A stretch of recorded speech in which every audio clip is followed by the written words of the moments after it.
Viewers আপনার আমার সামনেই আসলে কুয়াকাটা মাত্র 1 কিলোমিটার। এটা কুয়াকাটার মেরিন ড্রাইভ বলা চলে। আসলে আমার মতে মেরিন ড্রাইভ, কারণ কক্সবাজারের যে রোডটা ছিল সেটা আসলে মেরিন ড্রাইভ নামে পরিচিত। তো এটার নাম আসলে নামকরণ হয়নি, তবে আমার কাছে মনে হচ্ছে মেরিন ড্রাইভ, কারণ আমার কাছে স্বাভাবিক তাই মনে হচ্ছে। কারণ আমার যতটুকু মনে হচ্ছে আমি চিনি, যেহেতু কক্সবাজার গিয়েছিলাম, আপনারা যারা গিয়েছিলেন তারা জানেন। সুন্দর একটা রাস্তা, তো অসাধারণ রাস্তা। কত কিলো হয়েছে জানি না, তবে আমরা নামাজের সময় হয়ে গেছে, আমরা নামাজের একটু বিরতি নেব, নামাজটা পড়ে এরপরে আবার আসতেছি। নিচে নামতে হবে। বাম পাশে একটা মসজিদ দেখলাম, যেহেতু সময় কম, মূল পয়েন্টে যেতে গেলে আসলে নামাজ ধরতে পারবো না, সেজন্য আসলে এখানে নামার চেষ্টা করতেছি। সুন্দর লাগতেছে আবহাওয়াটা, মোটামুটি মেঘলা আকাশ আছে একটু, হয়তো বা সূর্য দেখতে পারবো কিনা জানি না। আমরা নামাজ পড়ে চলে যাব সোজা সূর্যাস্ত পয়েন্টে, যেখানে 3 নদীর মোহনা। তো এখান থেকে একটু নিচে মনে হচ্ছে এলাকা, আর যেহেতু রাস্তাটা অনেক উঁচু, গতবার এসে এটা ছিল না। আসলে অসাধারণ রাস্তাটা সুন্দর। মেরিন ড্রাইভ নাম দিলে আসলে ভালোই হতো। সামনে একটা মসজিদ, আমরা ওখান থেকে নামাজ পড়ে এরপরে আবার আসতেছি।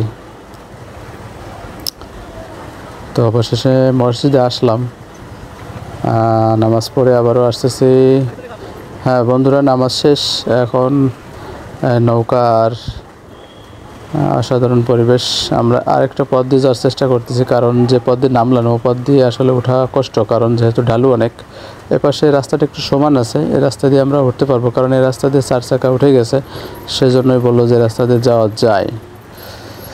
তাই হলো কুয়াকাটার মেরিন ড্রাইভ, সেরকম রাস্তা। আসলে এই বিচে রাইড করা আর এই মেরিন ড্রাইভে রাইড করা অসাধারণ পরিবেশ আর অসাধারণ ফিলিংস, যা আসলে যাদের বাইক আছে তারাই বুঝবে এইসব রাস্তায় রাইড করতে কি মজা লাগে। আর আবহাওয়াটা অনেক সুন্দর, যার কারণে সেরকম লাগতেছে। সবাই আসলেই জোরে চালানোর চেষ্টা করে, কিন্তু রাস্তায় অনেক গাড়ি আর রাস্তা বেশি চওড়া না, যার কারণে একটু সমস্যা হতেই পারে। এই জন্য আস্তে আস্তে যাওয়া উচিত। দেখতে পাচ্ছেন সবাই হায়ার সিসি বাইক নিয়ে সেই রকম টান, তো আমাদের টানের কিছু নাই। আমরা সোজা চলে যাব এখন সূর্যাস্ত পয়েন্টে। সাথে থাকুন, আশা করি ভালো লাগবে। কত দূর যেতে পারবো জানি না, ভিডিওটি কত দূর রাখতে পারবো তাও জানি না, কারণ সামনের যে রাস্তা, বৃষ্টি এসে গেলে সমস্যা হতে পারে। তো চলুন যাই, ঘুরে আসি।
এখানে আবার একটু জ্যাম মনে হচ্ছে, কারণ বড় চাকা তো, আর বড় গাড়ি ঢুকে গেলে সমস্যা। কারণ এখানে হচ্ছে মূল পয়েন্ট, এখানেই মূল কেন্দ্রবিন্দু। আসলেই বাম পাশে এসে বিচ পুলিশ হেল্প করতেছে, অনেক জ্যাম কাটার পর অবশেষে ছাড়া পেলাম। আসলে রাস্তায় কাজ চলতেছে, সামনে যে রাস্তা, এই রাস্তায় কাজ চলতেছে, সামনে গেলেই দেখা যাবে হয়তো বা, যার কারণে এত ভিড়। সবাই আসলে ছুটছে ওদিকে, কারণ আসরের আগে পরেই মানুষ ছোটাছুটি শুরু হয়ে যায় সূর্যাস্ত পয়েন্টে। আর সকাল হলেই বা ভোর হলেই শুরু হয়ে যায় সূর্যোদয় দেখতে। এই দুটো জিনিস মেন, এর জন্যই আসলে কুয়াকাটা ছুটে আসা সবার।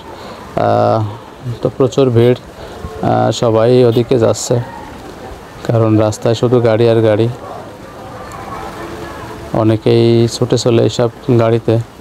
যাদের পার্সোনাল গাড়ি আছে তো ভালো, যাদের নেই তারা এইসব গাড়ি ভাড়া করে 100 থেকে 200 টাকা দিয়ে আপনি যেতে পারবেন ঠিক ঠিকঠাক করে নেওয়া উচিত, কারণ যাওয়া আসা একই ভাড়া নেয়।